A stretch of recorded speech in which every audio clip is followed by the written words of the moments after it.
Good morning everyone. Good morning sir. कैसे हो? बढ़िया सर। तो एनर्जी है कुछ या नहीं है? बहुत है। बहुत है। तो चलिए आज एनर्जी की बात करते हैं। तो आज एनर्जी के नाम पर हम कंपनी लॉ के 10 सेक्शंस का बेसिकली ओवरव्यू लेंगे।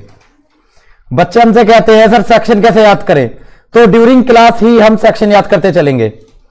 तो सर वो कौन से 10 सेक्शन है जो कि मोस्ट इंपोर्टेंट है। आप जब बुक्स को खोलेंगे तो इंट्रोडक्शन वाला जो चैप्टर है उसमें 1 से लेके 22 तक के सेक्शंस आते हैं। 1 से लेके 22 तक के सेक्शन जो हमारी बुक में 60 पेज के करीब है।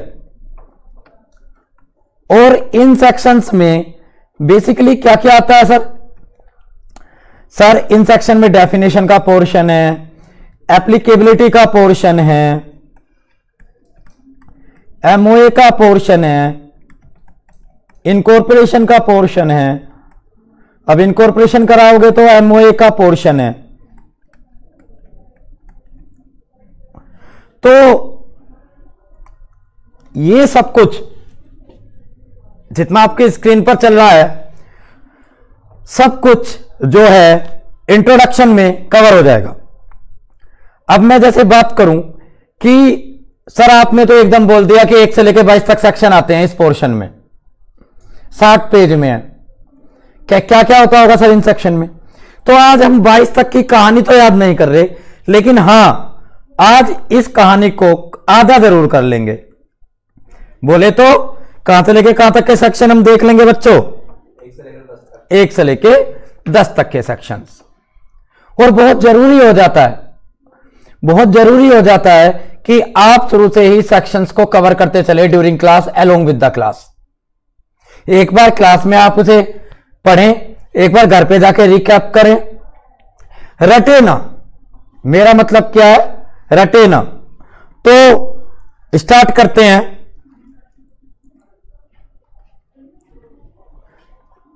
Section first, section second, section third, section 4, section 5, section 6, section 7, section 8, section 9, section 10।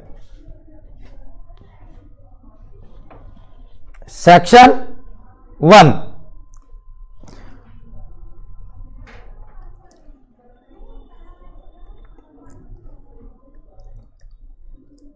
सब नोटबुक में ड्रॉ करेंगे।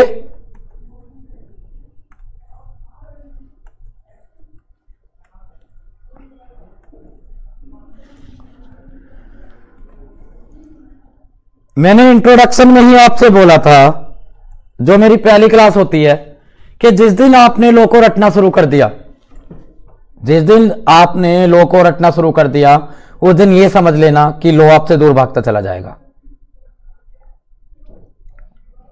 तो सबसे पहला section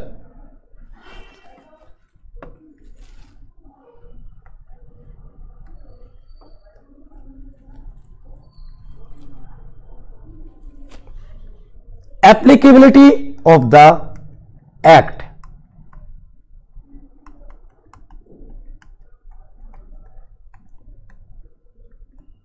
applicability of the companies act 2013।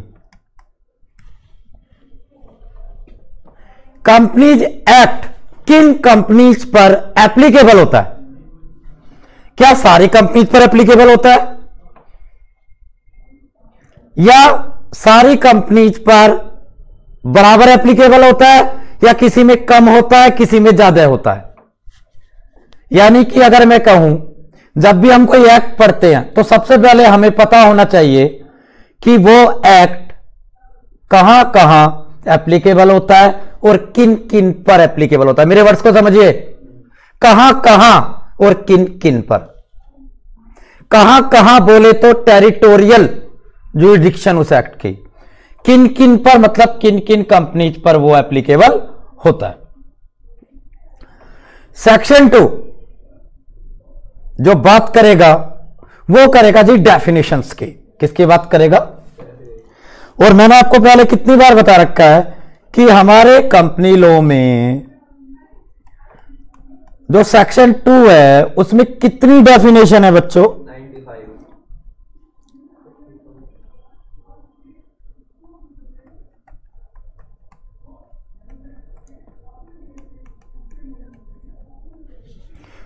Sir 95 definition को कैसे याद करें? इन्हें याद करने की जरूरत भी नहीं है। जैसा कॉन्सेप्ट आएगा उसी के साथ उस पर्टिकुलर कॉन्सेप्ट की डेफिनेशन सेक्शन 2 से निकाल लेंगे। समझ में आया नहीं आया बात? मान लो फॉर एग्जांपल मुझे कंपनी देखनी है तो 2/20 में से देख लेंगे। प्राइवेट कंपनी देखनी है या पब्लिक कंपनी देखनी है या पब्लिक फाइनेंशियल इंस्टीट्यूशन देखना है, अकाउंट देखने हैं, ऑडिट देखना है, डिविडेंड देखना है, तो सबकी डेफिनेशन कौन से सेक्शन से हम निकाल लेंगे? सेक्शन 2। सेक्शन 3 मैं जब पहली क्लास लेता हूं या दूसरी क्लास लेक्चर में मैं बच्चे से पूछता हूं, बता भाई मिनिमम नंबर ऑफ मेंबर कितने होते हैं? मिनिमम नंबर ऑफ मेंबर कितने होते हैं? बच्चा कहता है जी प्राइवेट कंपनी में कितने होते हैं sir? Minimum number of member sir 2 और पब्लिक कंपनी में 7 होते हैं। मैं कहता भाई बहुत बढ़िया, बहुत अच्छी बात है, अमेजिंग। लेकिन मेरा सेकंड क्वेश्चन हो सकता है उसी बच्चे से, ये किस सेक्शन में लिखी हुई है ये बात? बच्चा क्या लगा सर 12वीं की किताब में लिखी हुई थी, 12th की बुक में। तो मैं कहता हूं बेटा अब एकेडमिक से प्रोफेशनलिज्म में आ गए हो, आप रेफरेंस नहीं कर सकते कि जी उस टीचर ने बताया था या उस बुक में लिखी हुई थी। हम तो सीएस में उस बात को मानेंगे जो किस सेक्शन में लिखी हुई है। तो आज आपको पता भी चल गया होगा क्या कि मिनिमम नंबर ऑफ मेंबर किस में लिखे हुए होते हैं बच्चों? Very good.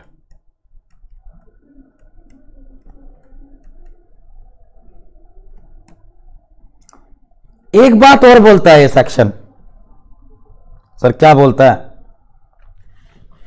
एक तो बात बोलता है मिनिमम नंबर ऑफ मेंबर की, इसके साथ एक बात और बता देता है साथ में, भगवान आपका भला करे। क्या जी? क्या बता देता है सर? बताए, बताओ जी।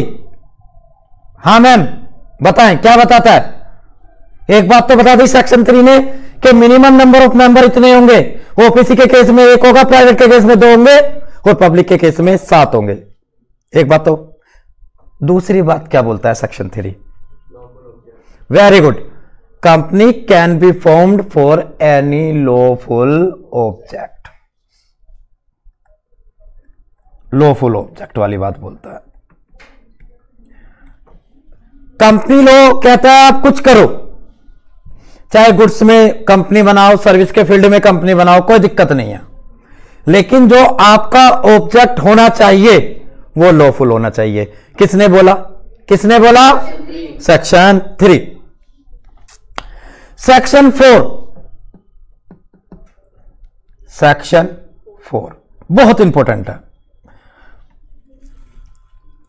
MOA की बात करता है, मेमोरेंडम ऑफ एसोसिएशन। सर क्या क्या बात करता है? कंटेंट की बात करता है। किसकी बात करता है?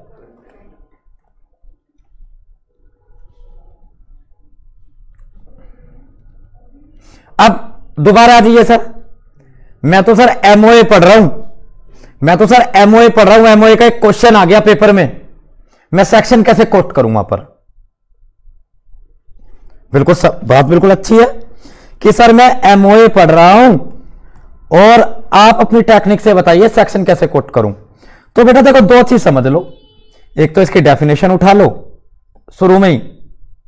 डेफिनेशन के लिए कौन से सेक्शन में जाऊं? किसका दरवाजा खटखटाऊं? Close. Very good, perfect. Plus अभी दिल नहीं भरा, दिल मांगे मोर। एग्जामिनर मांगे मोर तो दिल मांगे मोर। मुझे लिखना भी है इसके बारे में सर, कुछ कंटेंट लिखना है कि MOA में ये क्लोज होती है, नेम क्लोज होती है, ऑब्जेक्ट क्लोज होती है, रजिस्टर्ड ऑफिस क्लोज होती है। तो सर कहां जाऊं? कंटेंट के लिए कहां जाऊं? परफेक्ट।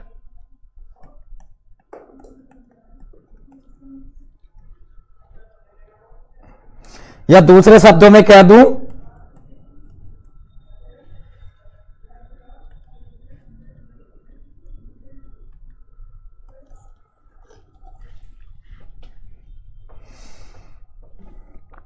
क्लियर? समझ में आया? एकदम नहीं आने के आपको सेक्शन, एकदम कुछ नहीं होता बेटा। आप ये सोच रहे हो कि सेक्शन एकदम आ जाएंगे तो प्रैक्टिकली पॉसिबल भी नहीं है। हां, आप ये सोच रहे हो कि जी एक काम करूंगा, पेपर के पहले दिन बैठूंगा, सेक्शन 1 से रटना शुरू करूंगा और रटता जाऊंगा, वो भी पॉसिबल नहीं है। तो ये तो डेली बटर है। क्या एक बार बताइए, 2 महीने का नाश्ता क्या एक दिन में कर सकते हो? तो रोज डोज लेनी है। क्या लेनी है बेटा? रोज डोज लेनी है। Is that clear? अब मैं बात कर रहा हूं जी सेक्शन 5 की।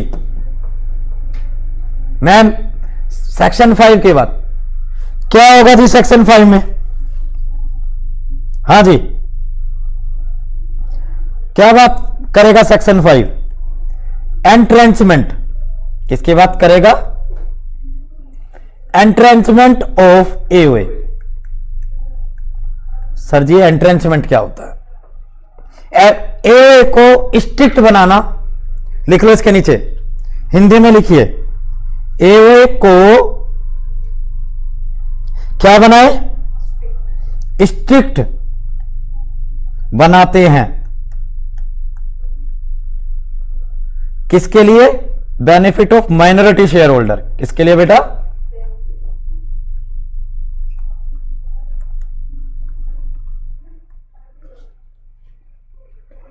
अब जब आप एंट्रेंचमेंट पढ़ोगे, तो आपको एकदम क्लिक होगा। एंट्रेंचमेंट बोले तो section 5। Section 6 companies act override.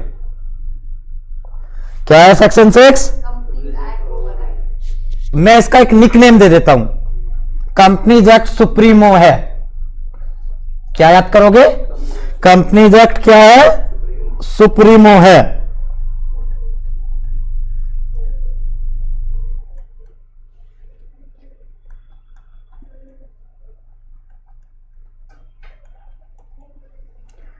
MOA and AOA. Companies act override करता है किसको?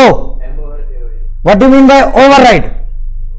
कि अगर एमओए कुछ और बोल रहा है और कंपनीज एक्ट में बात कुछ और लिखी है तो किसकी सुनी जाएगी? बताइए, कंपनीज एक्ट की या एमओए की? कंपनीज एक्ट की। सर कैसे? मैंने आपको पहले भी बताया था,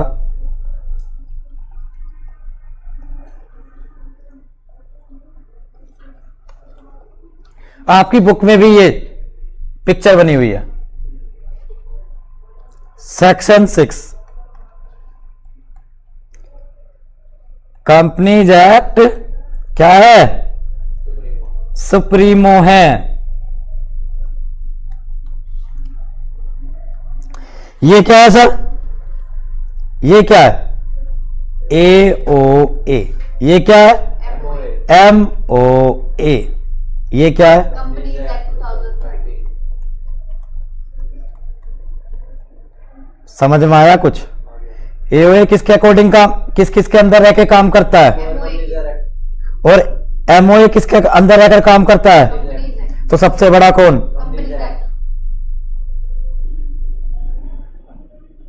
समझ में आया? सबसे बड़ा कौन? Companies act. ये बात कौन सा सेक्शन बोलता है? सेक्शन 6। यानी कि कंपनीज एक्ट ओवरराइड करता है किसे? एमओए को और एओए को। चलिए जी, कंपनी को इनकॉर्पोरेट करते हैं। किसको क्या करते हैं? कंपनी को इनकॉर्पोरेट करते हैं। कौन से सेक्शन में इनकॉर्पोरेट करोगे sir? Section 7 incorporation of companies. जी कहां होता है कंपनी का इनकॉर्पोरेशन सर? आरडी आरओसी में। कंपनी इनकॉर्पोरेट कहां होती हैं?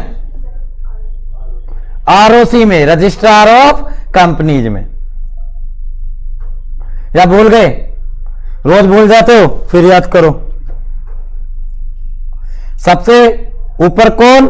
एमसीए, इसके अंडर आरडीज, इसके अंडर ROC. सी।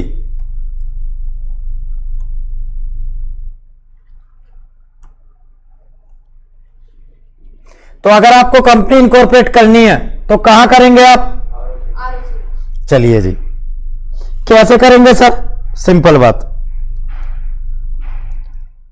जाओगे आरओसी में, फिजिकली जाओगे या ऑनलाइन हो जाता है? Online. ऑनलाइन कैसे होता है? हवा में हो जाएगा या ई फॉर्म्स फाइल करने पड़ेंगे कुछ? Sir, form file करना पड़ेगा. और उन फॉर्म्स को क्या बोलते हैं? E-form. ई फॉर्म्स।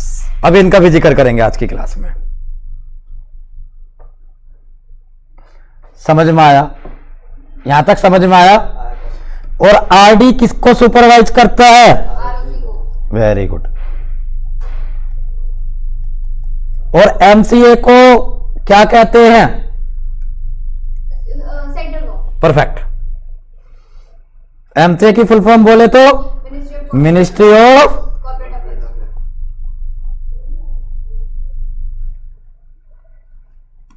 हर क्लास में पीछे का लिंक आता है, तो आप अगर डे टू डे पढ़ते हुए चलेंगे तो आपके लिए ही इजी होगा। समझ रहे हो मेरी बातों को?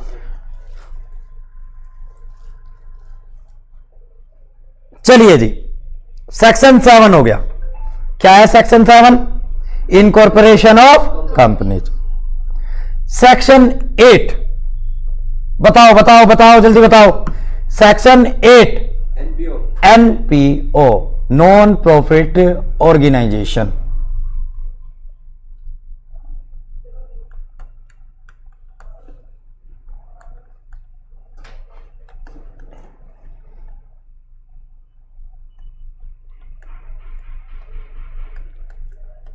इन्हें और क्या कह देते हैं? Licence company. क्या बोल देते हैं? वो कंपनी जो कि जिनका पर्पज क्या नहीं कमाना होता? प्रॉफिट कमाना नहीं होता। कौन से सेक्शन में है? 8 में। सेक्शन 9 और सेक्शन 10 मजेदार सेक्शन है। आपकी कंपनी इनकॉर्पोरेट हो चुकी है, आपकी कंपनी इनकॉर्पोरेट हो चुकी है और आरओसी ने आपको सर्टिफिकेट ऑफ इनकॉर्पोरेशन दे दिया है। आपकी कंपनी क्या हो चुकी है? इनकॉर्पोरेट हो चुकी है। आपने सारे डॉक्यूमेंट सबमिट कर दिए आरओसी में, फीस की पेमेंट कर दी। अब आपको क्या दे दिया? एक सर्टिफिकेट दे दिया। उसका लीगल इफेक्ट क्या होगा? कोई बता सकता है? सेक्शन 9 बताएगा। यानी कि legal effect of incorporation. Section 7 क्या था? आरओसी में घुसने का तरीका। और आरओसी से लेकर क्या निकले? Legal effect. जैसे हम किसी रिश्तेदारी में जाते हैं, ऐसे समझो, in out in out in out. Section 7 में कहां गए आप? आरओसी में। ठीक है। और लेकर क्या निकले? Legal effect. अब इसे याद कैसे करोगे? आज हमको जाना है, जरूर कुछ लेते चलें। आरओसी में क्या क्या लेकर गए आप? एमओए की कॉपी लेके गए, एओए की कॉपी लेके गए। और जो विदाई में मिला आपको, विदाई में जब मेहमान निकलते हैं तो विदाई में मिलता है, कुछ मिलता है ना? ठीक है, 100 रुपए 500 रुपए।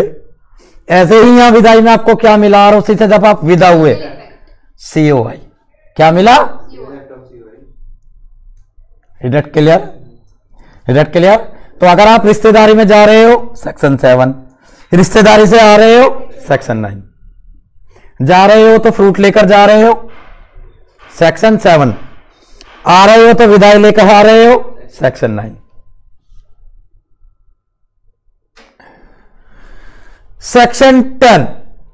सेक्शन 10 हालांकि इसी सेक्शन में एक सब सेक्शन और इंसर्ट हुआ है, 10 सब सेक्शन 3।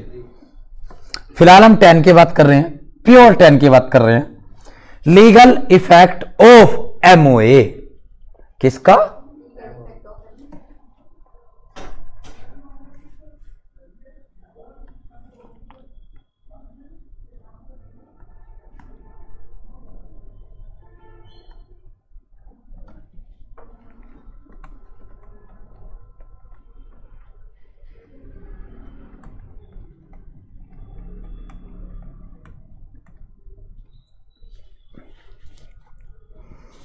कितने सेक्शंस की कहानी आपके सामने है?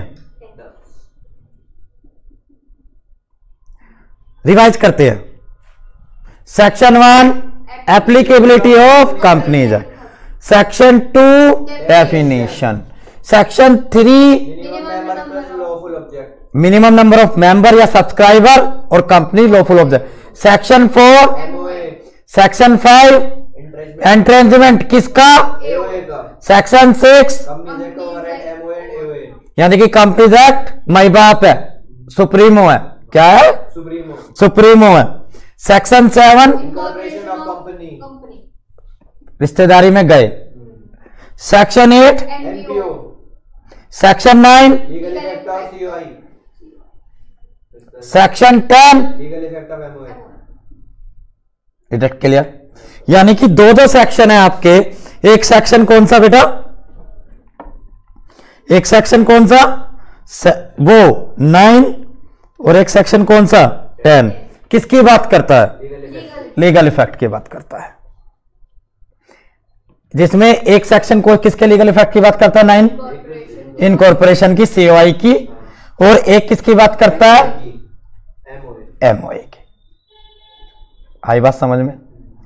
तो अभी मैंने आपको एक चीज बताई थी, एमओए आया, क्या लेकर आया था एमओए? एमओए साथ में अगर आपसे एग्जामिनर क्या पूछ ले, एमओए के क्या पूछ ले?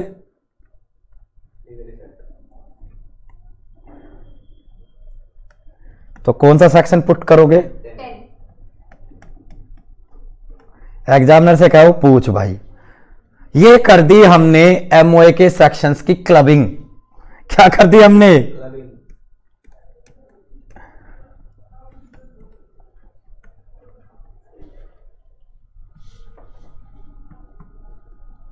इज दैट क्लियर और नॉट? पहले सेक्शन कॉन्सेप्ट पढ़ना जरूरी होता है, देन सेक्शन, फिर सेक्शंस और कॉन्सेप्ट की क्या करो? नेटवर्किंग, और फिर जितने उस कॉन्सेप्ट में सेक्शन हो सकते हैं उन्हें अपनी नोटबुक में क्लब करते चले जाओ।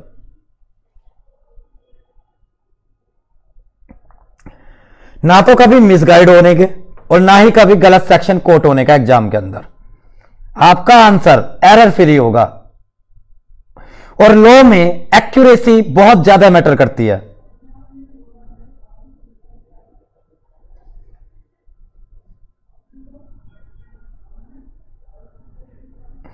समझ में आया नहीं आया यहां तक? अब थोड़ी सी बेसिक बात करते हैं। जैसे मैंने अभी बात की लीगल इफेक्ट की, किसकी बात की बेटा? देखो जनरल बातें हैं जो आपने पढ़ी हुई हैं, कोई ये नहीं है कि वो आपकी पढ़ी हुई नहीं है। लीगल इफेक्ट की जैसे ही आपके आगे कॉन्सेप्ट आता है, एकदम आपके आगे दो चीजें चलेंगी। क्या सर? दो चीजें बताओ सर, कौन सी चलेंगी बताओ। एक तो लीगल इफेक्ट किसका? सर्टिफिकेट ऑफ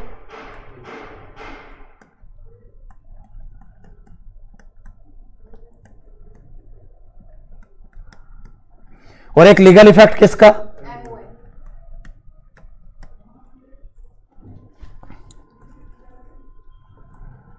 तो जब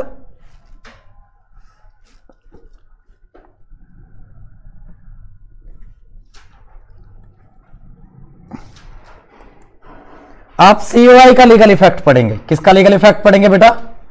सीओआई का। तो जी सेक्शन 10 और इसके साथ कुछ केस लॉज हैं, डिसाइडेड केस लॉज। जिसमें एक फेमस केस लो है मूसा वर्सेस इब्राहिम।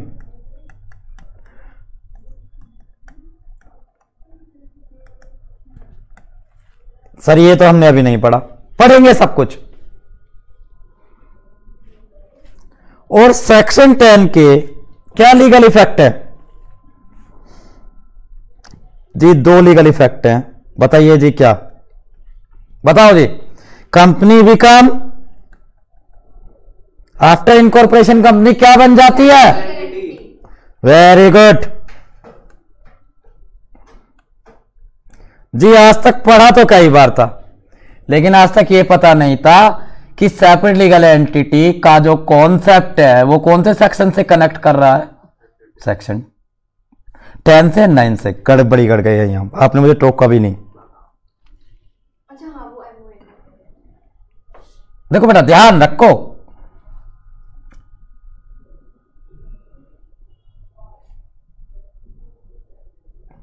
एकदम सारा कंपनी लो याद नहीं होने का। यह कोई न्यूमेरिकल सब्जेक्ट नहीं है, लेकिन थ्योरेटिकल कॉन्सेप्ट्स को टेक्निकल तरीके से समझते हुए जब दिमाग में फिक्स रखना है।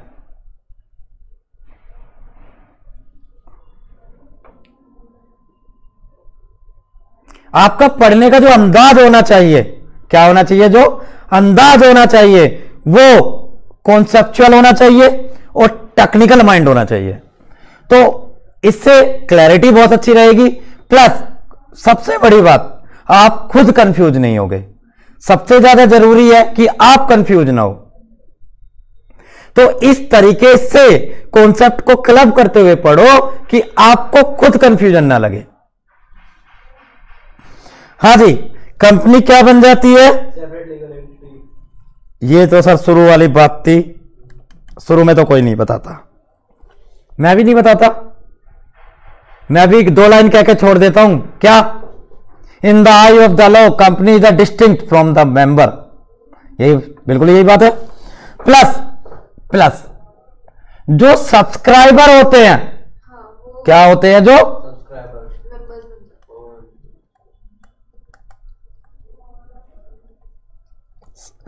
अब कुछ बच्चे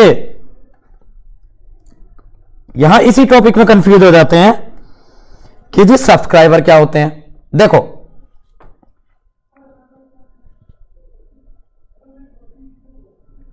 देखो बच्चों, एक एसोसिएशन ऑफ पर्सन, कंपनी क्या ग्रुप ऑफ पर्सन ही तो है शुरू में।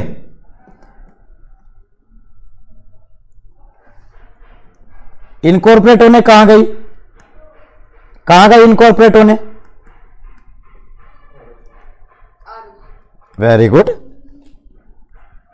कौन से दरवाजे से गई?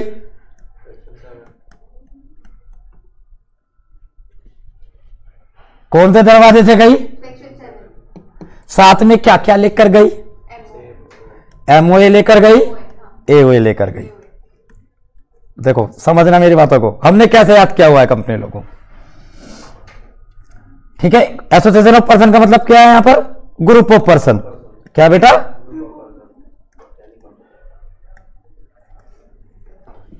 आरओसी ने क्या दिया? लीगल इसे बना दिया कंपनी। क्या बना दिया इसे?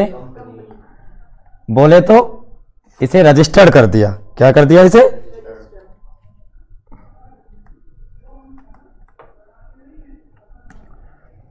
क्या दे दिया इसे? Legal very good. सेक्शन बोले तो सेक्शन 9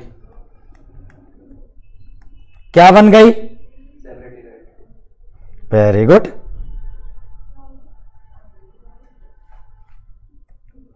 आ गया concept.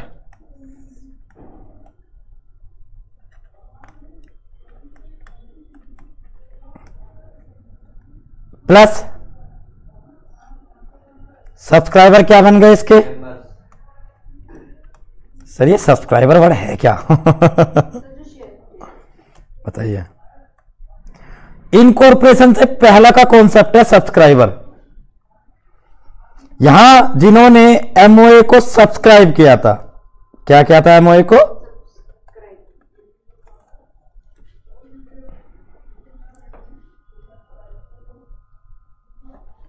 Before incorporation.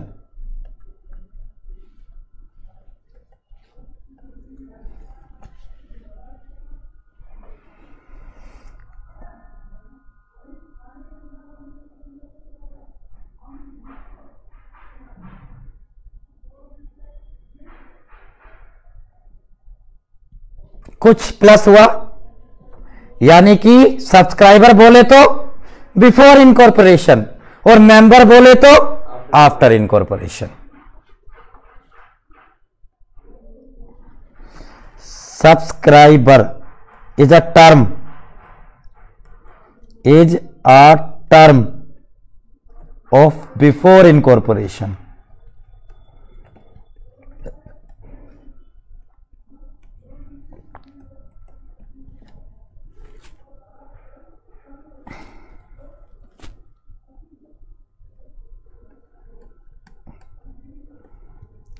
Member is a term of after incorporation।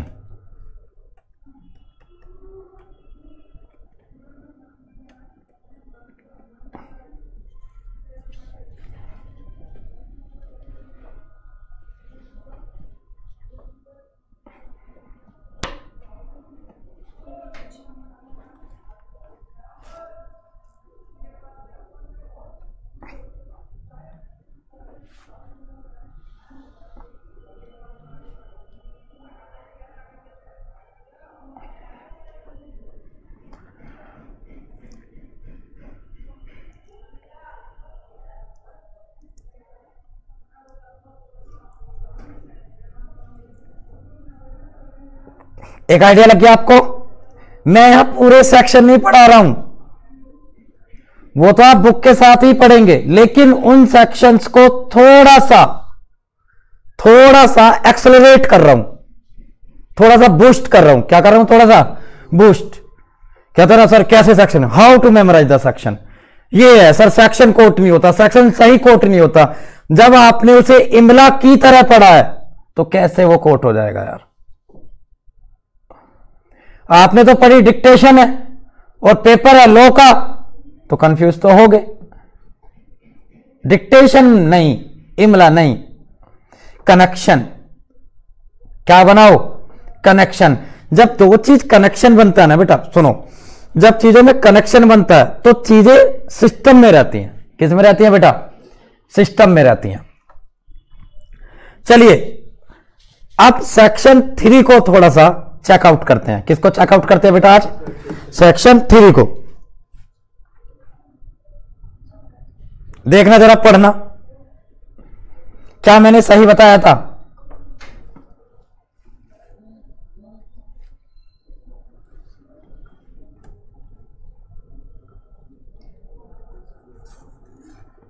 पहली बात, कंपनी केवल लॉफुल पर्पज के लिए बन सकती है। Section 3 subsection 1 state that a company may be formed for any lawful purpose. मतलब क्या है इसका? क्या कहना चाह रहा है कंपनीज एक्ट? चाहे मैन्युफैक्चरिंग कंसर्न बनाओ, चाहे सर्विस बनाओ, इट डजंट मैटर, बस आपका पर्पज क्या होना चाहिए? लॉफुल। It is clear? दूसरी बात क्या बोली थी इसी सेक्शन ने? मिनिमम नंबर ऑफ मेंबर 7 और मोर पर्सन पब्लिक कंपनी, 2 और मोर पर्सन और 1 पर्सन। वेरी गुड, ये लिखा है। दोनों बात सही हो गई।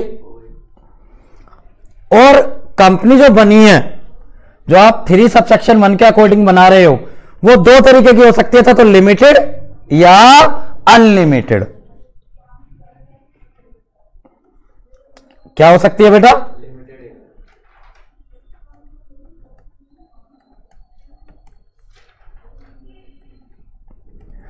लिमिटेड बाय शेयर और बाय गारंटी। देखना बेटा, पढ़ना जरा।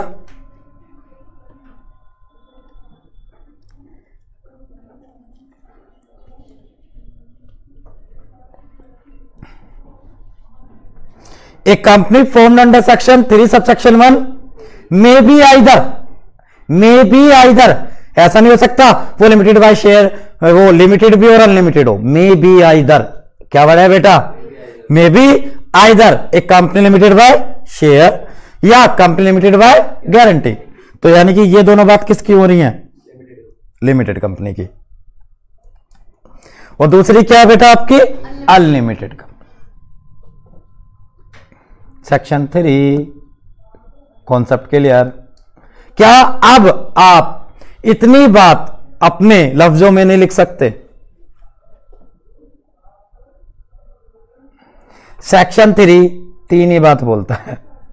थ्री कितनी बातें बोलता है? 3। पहली लॉफुल पर्पस, दूसरी मिनिमम ऑफ मेंबर, तीसरी लिमिटेड या अनलिमिटेड। लिमिटेड दो तरीके से, बाय शेयर या बाय गारंटी। जब भी आप सेक्शन 3 पढ़ेंगे उसका एक अनमोल रिश्ता है सेक्शन 7 के साथ। क्या मैं सही हूं?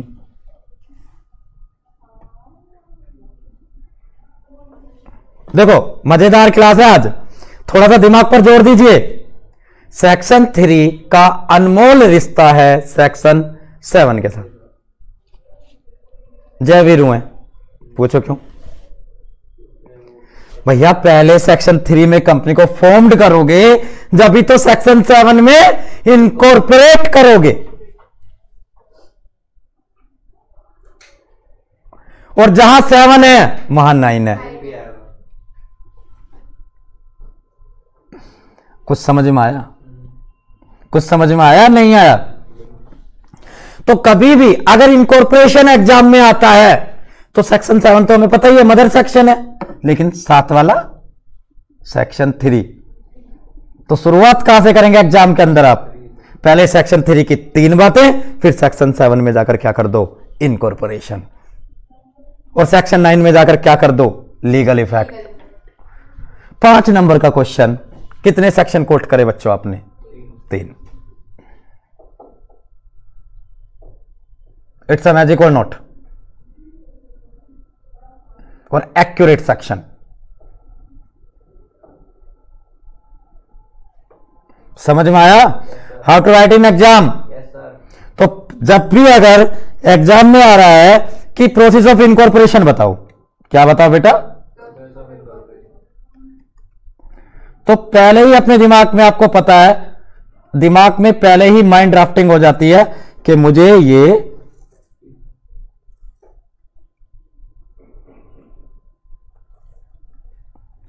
तीन सेक्शन कोट कर देने हैं यहां पर। पहला कौन सा? सेक्शन 3, फिर सेक्शन 7। गए कुछ लेकर जाओगे सेक्शन 7 में, यानी कि डॉक्यूमेंट ऑफ इनकॉर्पोरेशन। और भी है ये तो मैंने टच दिया था। क्या लेकर जाओगे? Document of. Very good. इसमें क्या लेकर गया? MOA AOA। फिर सेक्शन 7 क्या है? वो गली है जो ROC जाती है, और सेक्शन 9 वो गली है जो ROC से बाहर आती है। सेक्शन 9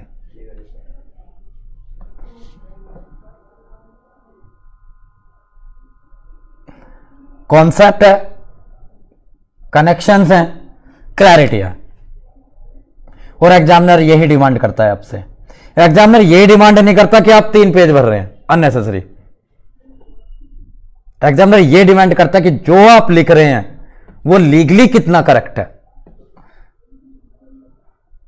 समझ रहे हो मेरी बातों को? ये बीकॉम के एग्जाम नहीं है कि भरिया कॉपी। ICSI कॉपी भी एक ही देता है। हाँ जी, आपको यह भी नहीं पता होगा। ICSI कॉपी भी एक ही देता है बेटा। पहले मिल जाती थी एक्स्ट्रा कॉपी।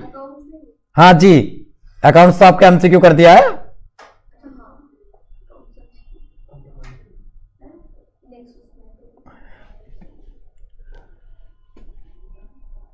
समझ में आई बात या नहीं आई बच्चों?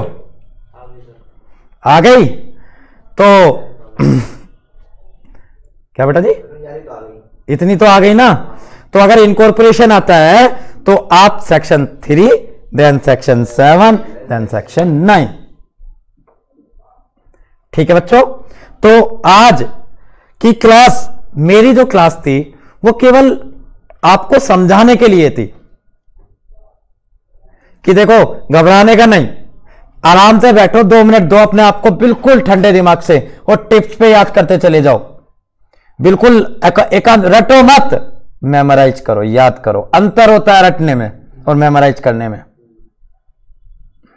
और ये आपको अपने कैरियर के लिए करना पड़ेगा। आपका बेयर एक्ट, आप किसी बेयर एक्ट के गुलाम नहीं हो, आपका बेयर एक्ट आपके माइंड में होना चाहिए। That's are so much important for the companies act. Companies act is a deep study, deep subject. जितना डीप में जा सकते हो कंपनीज एक्ट में, उतना जाने की कोशिश करें। इट इज अ सब्जेक्ट जिसके चारों तरफ आपका पूरा कैरियर घूमता है। अब मैं बात कर रहा था आपसे, सेक्शंस की तो बात हो गई। मैंने कहा आरओसी में फिजिकली जाओगे या ई फॉर्म के रूट से जाओगे? ई फॉर्म बोले तो इलेक्ट्रॉनिक फॉर्म। सर अब कंपनीज एक्ट में ई फॉर्म किस तरीके से है? तो बड़ा अच्छा किया हुआ है आपके कंपनीज एक्ट में, समझना। पहले क्या होता था, कंपनीज एक्ट 1956 में form number 1, form number 2, form number 3, 4, 5, 6, 7, 8, 9, 10 ऐसे। लेकिन अब की बार बड़ा एक अच्छी तरीके से लेजिस्लेटिव ने इस चीज का ध्यान रखा है कि अगर आप इनकॉर्पोरेशन कर रहे हो, क्या कर रहे हो बेटा, क्या कर रहे हो? आप अकाउंट की फाइलिंग कर रहे हो या प्रोस्पेक्टस इशू कर रहे हो, अलॉटमेंट कर रहे हो, उसी गोले पर जाओ पहली क्लास के, दिमाग में रखो वही गोला। या आप अकाउंट मेंटेन कर रहे हो, उसी गोले के हिसाब से चल रहे हैं। प्रोस्पेक्टस और अलॉटमेंट में आ गए ना वो सब चीजें। या हम अकाउंट मेंटेन कर रहे हैं या ऑडिटर अपॉइंट कर रहे हैं, डिविडेंड के लिए कोई जरूरत नहीं है फॉर्म। या आप डिपॉजिट इशू कर रहे हो, और भी बहुत सारे हो सकते हैं। डायरेक्टर, सबसे मेन तो यही हो गया। मोटी मोटी बात मैंने 5 कॉन्सेप्टों को उठा ली। इनके ई फॉर्म्स, जितने भी इनकॉर्पोरेशन के ई फॉर्म्स यूज होंगे, INC 1, INC 2, INC 3, INC 4, INC 5, आप देख रहे होगे सबके आगे क्या लगा हुआ है? इनकॉर्पोरेशन। इजी। जितने भी आप अलॉटमेंट में फॉर्म यूज करोगे, अलॉटमेंट कब करोगे? शेयर इशू करके तो करोगे, या कुछ और करोगे बेटा? तो PAS 1, PAS 2, PAS 3, full form क्या है भाई? अभी और भी फॉर्म से, ये मैं सोच लेना, तो आइडिया दे रहा हूं आपको। PAS का फुल फॉर्म क्या होगा? Prospectus and allotment of securities. Sir आप अकाउंट की फाइलिंग कर रहे हो ROC में, कहां? तो AOC 1, AOC 2, AOC 3, AOC 4, account of companies. AOC की फुल फॉर्म क्या है? Account of companies. सीधे बैठो। आप ऑडिटर को अपॉइंट कर रहे हो, किसको?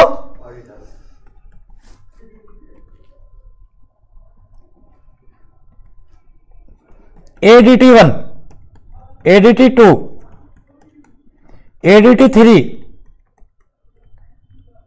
ADT 4, auditor. ADT बोले तो ऑडिटर, नोमेनक्लेचर से क्लियर हो जाता है। Deposit, DPT 1, DPT 2, is that clear? Director, DIR 1,